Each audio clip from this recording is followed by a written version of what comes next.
नमस्कार दोस्तों, मैं हूं डॉक्टर बेड़ूधर रौतिया, लॉ में प्रोफेसर हूं। क्या सुप्रीम कोर्ट के 29 मई 2026 के टेट आदेश के बाद अब सारी उम्मीदें खत्म हो गई है, या अभी भी भारत के संविधान में एक ऐसा गुप्त दरवाजा है जो इस पूरे मामले की दिशा बदल सकता है? आज हम चर्चा करेंगे अनुच्छेद 143। ध्यान दीजिएगा कि राष्ट्रपति की वो शक्ति जो सुप्रीम कोर्ट से सलाह मांग सकती है। हम क्यों सुप्रीम कोर्ट से सलाह की बात कर रहे हैं?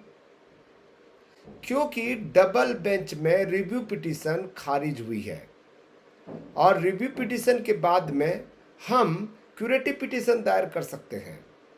एक्चुअल में रिव्यू पिटीशन में आपकी नई बात, नई जिरा को नहीं सुना जाता और हमारे पास में फुल बेंच में अपील करने का कोई अधिकार नहीं है, यानी कि रिव्यू पिटीशन का अपील नहीं होता।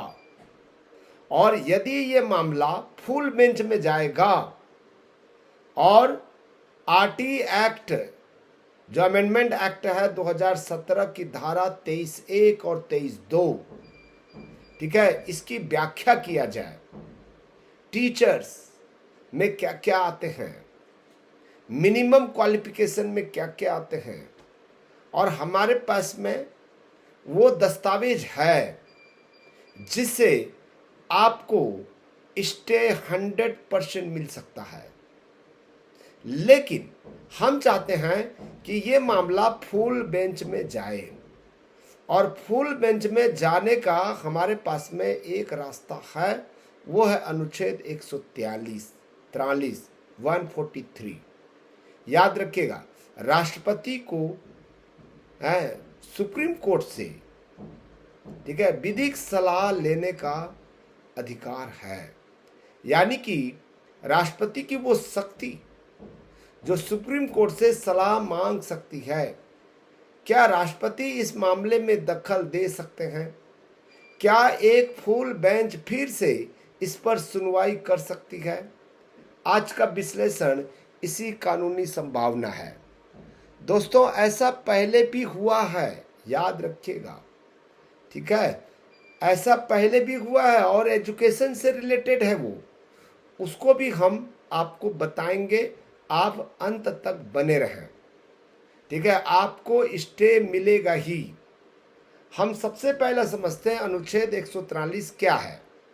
भारतीय संविधान का अनुच्छेद 143 राष्ट्रपति को यह अधिकार देता है कि यदि कानून का ऐसा कोई प्रश्न उठा है जो सार्वजनिक महत्व का है तो वे सुप्रीम कोर्ट की राय मांग सकते हैं। इसे प्रेसिडेंशियल रेफरेंस कहा जाता है और ये जनहित मुद्दा है। 25 lakh teachers in service teacher और 25 लाख इन सर्विस टीचर के साथ में लाखों स्टूडेंट का भविष्य जुड़ा हुआ है। फुल बेंच की संभावना याद रखिएगा, ठीक है। पहले जो है टेट मामले में इसकी प्रासंगिकता कैसा है, इसको देखते हैं।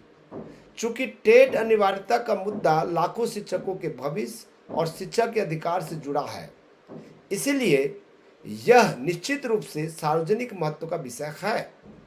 यदि सरकार को लगता है कि कोर्ट के फैसले से कोई गंभीर प्रशासनिक संकट खड़ा है या खड़ा हो रहा है तो राष्ट्रपति के माध्यम से इसे फिर से विचार के लिए भेजा जा सकता है।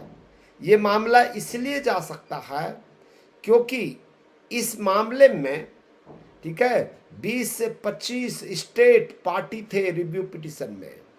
यानी कि स्टेट गवर्नमेंट चाहती है कि सुप्रीम कोर्ट इसके ठीक से सुनवाई करे, और यदि स्टेट गवर्नमेंट, ठीक है, यदि केंद्र सरकार को या राष्ट्रपति को डायरेक्ट लिखे कि इन्हें फुल बेंच में सलाह के लिए भेजा जा सकता है, तो ये फुल बेंच की संभावना कैसे बनती है? यहाँ सबसे महत्वपूर्ण बात यह है कि जब राष्ट्रपति अनुच्छेद 143 के तहत सलाह मांगते हैं तो संविधान के अनुच्छेद 145(3) के अनुसार इसकी सुनवाई कम से कम 5 जजों की संविधान पीठ पर, ठीक है, यानी कि एक बड़ी बेंच की कानूनी मुहर लग सकती है। 145(3) के तहत सुनवाई होगी, यानी कि फुल बेंच में सुनवाई होगी।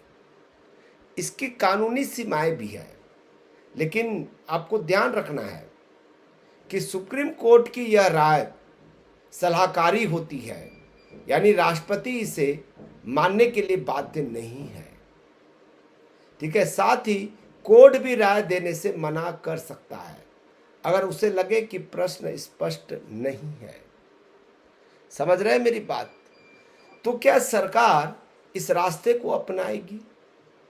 यह एक बड़ा राजनीति का कानूनी निर्णय है। एक कानून के शिक्षक के तौर पर मेरा मानना है कि संविधान ने हर समस्या का समाधान दिया है। यहाँ पर ध्यान दीजिएगा, जो मैं आपको बता रहा हूँ इसके पहले भी ये घटना हो चुकी है, ठीक है। केस का नाम है इनरी केरला एजुकेशन बिल, ठीक है। राज्य सरकार के शिक्षा नियमों और अल्पसंख्यक अधिकारों के बीच भयंकर टकराव हो गई थी, शिक्षा नियम और अल्पसंख्यकों का, और यह भी मामला अल्पसंख्यक के लिए ही तो था। तो यहाँ पर तत्कालीन राष्ट्रपति ने अनुच्छेद 143 का उपयोग कर सुप्रीम कोर्ट से संवैधानिक राय मांगी थी, और इस प्रेसिडेंशियल डिफरेंस ने देश में शिक्षा कानूनों की ठोस नींव रखी गई थी। ये पहले भी हो चुका है, याद रखिएगा, मैं ऐसा ही नहीं बता रहा हूँ, ठीक है। ये ऐसा होता है, इसीलिए मैं कह रहा हूँ कि ये मामला जो है, ठीक है, फुल बेंच में ले जाने का एक सबसे बढ़िया तरीका है। तो इसीलिए आप केंद्र सरकार से, जो भी इन सर्विस टीचर हैं, ठीक है, केंद्र सरकार को ये अभ्यावेदन दें कि ये मामला फुल बेंच में सुनी जाए, और केंद्र सरकार राष्ट्रपति जी के माध्यम से, ठीक है, विधिक सलाह के लिए फुल बेंच को भेज सकती है।